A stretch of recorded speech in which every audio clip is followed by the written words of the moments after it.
Hi guys, today we're going to be talking about how to create a program on your SwitchWeld. Let's get started.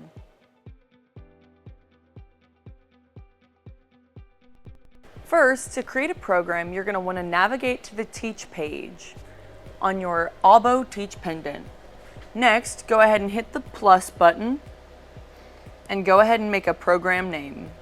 After you've named your program, you can set the settings below for the wire feed speed, the voltage, the travel speed, and other settings.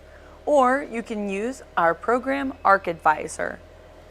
Arc Advisor allows you to create weld settings by giving SwitchWeld just a couple parameters of your part.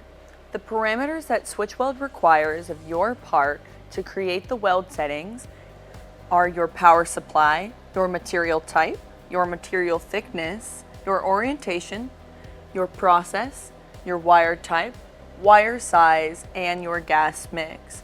And the SwitchWeld will do the rest.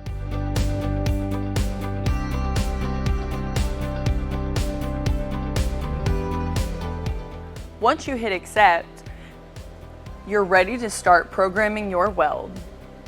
Now that's how you create a program on your SwitchWeld. If you have any questions, leave them in the comments below, or if you want to learn more, check out our website, switchweld.com today. Thanks for watching.